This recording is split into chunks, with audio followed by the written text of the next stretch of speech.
അശ്ഹദു അല്ലാ ഇലാഹ ഇല്ലല്ലാഹ്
സംശയിക്കേണ്ട റാവുത്തരെ, ഇത് തന്നെയാണ് നിങ്ങൾ കൊല്ലാൻ നടക്കുന്ന മൂസാസേട്ടു.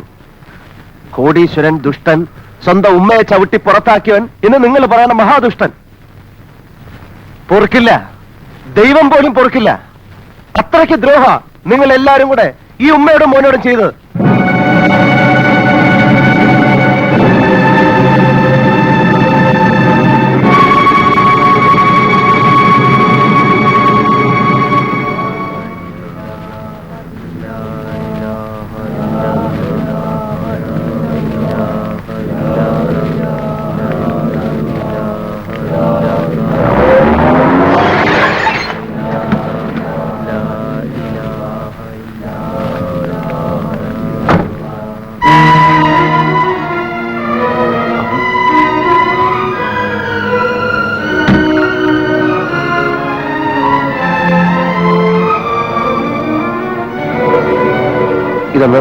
ഇതൊന്ന് പിടിച്ചേ.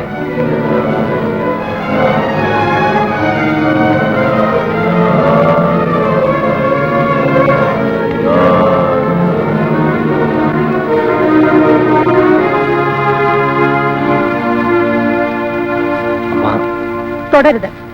ഞാൻ തൊട്ടുപോകരുത്. തന്നെ തൃപ്തിയായിടാ എനക്ക്. എങ്ക പോനാലും ബ്രാഹ്മണനാ இருக்கணும் சொல்லி அனுப்பிட்டு இப்போ போதும். ഇവിടുത്തെ വേലയും വേണ്ട, അവര് മണ്ണാങ്കട്ടിയും വേണ്ട. ഞാൻ വണ്ടി எதுக்கு நீ அவனை கூப்பிடுறாய்? உன்னை கொள்ளி வைக்கிறதுக்கா இல்ல அவனை கொண்டு போய் கொள்ளி வைக்கிறதா? மிண்டது கண்டவன் சவத்தை எல்லாம் தூக்கி அசுத்தம் பண்ணிட்டு வந்து நிக்கிறியே, நீ ஒரு பிராமணடா நாயே. என்ன மாமா நீ இப்படி எல்லாம் பேசுற? ஒரு பிராமணன் ஒரு உண்மையோட ஜனம் தோல் ஏற்ற மாற இடிஞ்சு விழுவா. பாத்தியா, நீ பாத்தியா? செஞ்ச தப்பு கூட அவனுக்கு தப்பா தெரியுது. பாரு, உன் உடல்ல கிடக்குது பூணுல புண்ணாக்கா. போதும்டா போதும். நான் உனக்கு மாமனும் இல்ல, நீ எனக்கு மருமகனும் இல்ல. போடா போய் தொலை. கிருஷ்ணமூர்த்தி, எதுக்குடா இந்த வேலை? விட்டுட்டு வந்துடுறா. தஞ்சாவூர்ல നിങ്ങളുടെ കേസ് ജയിച്ചു. உன் அப்பாவோட சொத்து, ரிஷிஸ்தலம், தோட்டம் எல்லாம் திருப்பி கிடக்கிறதுக்கு கோടതി விதி வந்தாச்சு. ஆமாண்டா, ஆமா. നിന്നെ കൊണ്ട് തഞ്ചാവൂരിലേക്ക് പോകാൻ വന്നതാ മാമി. ഇപ്പൊ തന്നെ പോവാം. വാടാ പോകാടാ. ഇല്ലടാ പട്ടാഭി, ഇപ്പൊ ഞാൻ ഇവിടുന്ന് വരാൻ പാടില്ല. ഇവിടെ ഞാനായിട്ടുണ്ടാക്കിയിട്ടുള്ള ഒരുപാട് പ്രശ്നങ്ങളുണ്ട്. അതൊക്കെ തീർക്കാതെ എനിക്ക് ഇവിടുന്ന് വരാൻ പറ്റില്ല. അപ്പോ ഞാൻ വിളിച്ചാലും നീ വരില്ല അല്ലേ? അമ്മ എന്നെ ശപിക്കരുത്. ഇപ്പൊ ഞാൻ അമ്മയുടെ കൂടെ വന്നാൽ ഇവിടെയുള്ള ഒരുപാട് പേരുടെ ശാപം എനിക്കുണ്ടാവും. അമ്മ പൊയ്ക്കോളൂ. ഇതൊക്കെ തീർത്തിട്ട് ഞാൻ പെട്ടെന്ന് വന്നോളാം. വേണ്ടടാ, നീ വരണ്ട, ഒരിക്കലും വരണ്ട. നിന്നെ ഇനി കാണുക വേണ്ട. ഈ അമ്മയ്ക്ക് ശിവരാമ വണ്ടിയിലേറെ. വണ്ടിയിലേ അമ്മ, അമ്മ വണ്ടിയാണോ അമ്മ?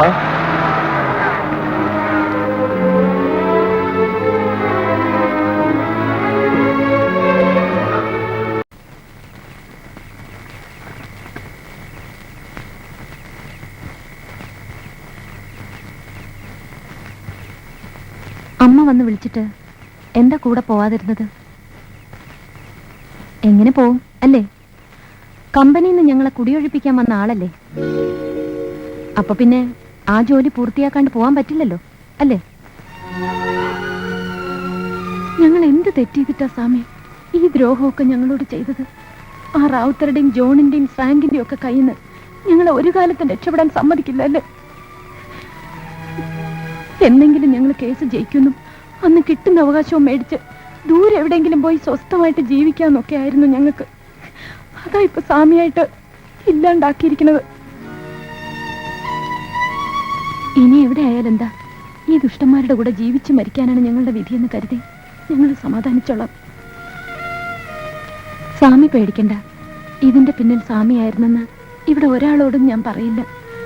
ഇനി ഞങ്ങളെ ഇവിടുന്ന് ഇറക്കി വിട്ടാൽ പോലും എനിക്ക് സ്വാമിയെ ഒറ്റ കൊടുക്കാൻ പറ്റില്ല. അത്രയ്ക്ക് ഇഷ്ടമായിപ്പോയി എനിക്ക് സ്വാമിയെ.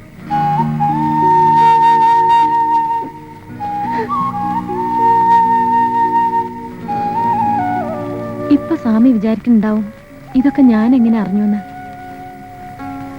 ഇവിടെ ഞാൻ അറിയാൻ ശ്രമിച്ചിട്ടുള്ളത് പോലെ വേറെ ആരാ സ്വാമിയെ അറിയാൻ ശ്രമിച്ചിട്ടുള്ളത്? അങ്ങനെയെല്ലാം അറിഞ്ഞ കൂട്ടത്തിൽ സ്വാമിയുടെ മനസ്സിലുള്ള കള്ളത്തരം കൂടി അറിഞ്ഞുപോയെന്നേ ഉള്ളൂ. പിന്നെ ഒന്നുകൂടി ഞാൻ അറിഞ്ഞു, ആ മനസ്സിൽ ഒരിക്കലും എനിക്ക് സ്ഥാനമില്ലാന്ന്.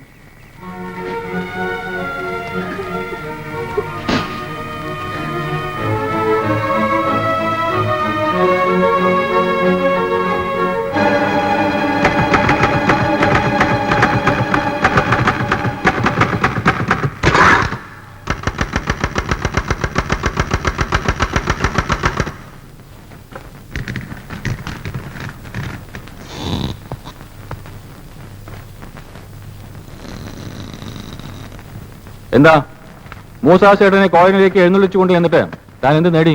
നേടിയത് മുഴുവൻ താനല്ലേ? ആ പാവം മനുഷ്യനെ കിടപ്പാടം പോലും ഇല്ലാതാക്കി പെരുവഴിയിലാക്കിയില്ലേ? തന്നോട് ദൈവം ചോദിക്കും. ചോദിച്ചോട്ടെ, എന്റെ കാര്യം ഞാൻ പറഞ്ഞോളാം. ഞാൻ ഒരാളെയെ പെരുവഴിയിലാക്കിയിട്ടുള്ളൂ. പക്ഷെ നീയോ 100 കുടുംബങ്ങളല്ലേ പെരുവഴി ഇറക്കിയിരിക്കുന്നത്. ഇത് കണ്ടോ, ഇത് നീ കോളനിക്കാരെ ചതിച്ചുണ്ടാക്കി തന്ന കരാറാ. ഇത് ഉപയോഗിച്ചുകൊണ്ട് തന്നെ ഞാൻ അവരെ അവിടെ നിന്ന് അടിച്ചിറക്കും. 3 സെന്റ് പോയിട്ട് ഒരു നുള്ളു മണ്ണ് പോലും ഞാൻ അവർക്ക് കൊടുക്കില്ല. എടാ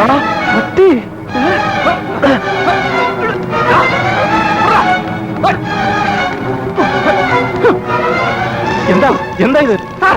പേപ്പർ വാങ്ങും, കരാർ വാങ്ങും സാർ.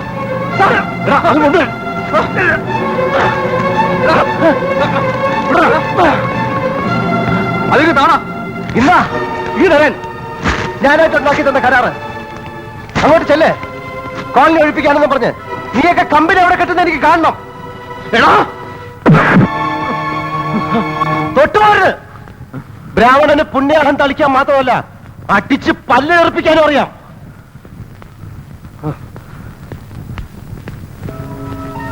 ഇപ്പൊ ഇവൻ പിച്ച് ചീന്തി നമ്മുടെ മുഖത്ത് എറിഞ്ഞില്ലേ, അതുപോലെ ഇവനെയും പിച്ച് ചീന്തണം.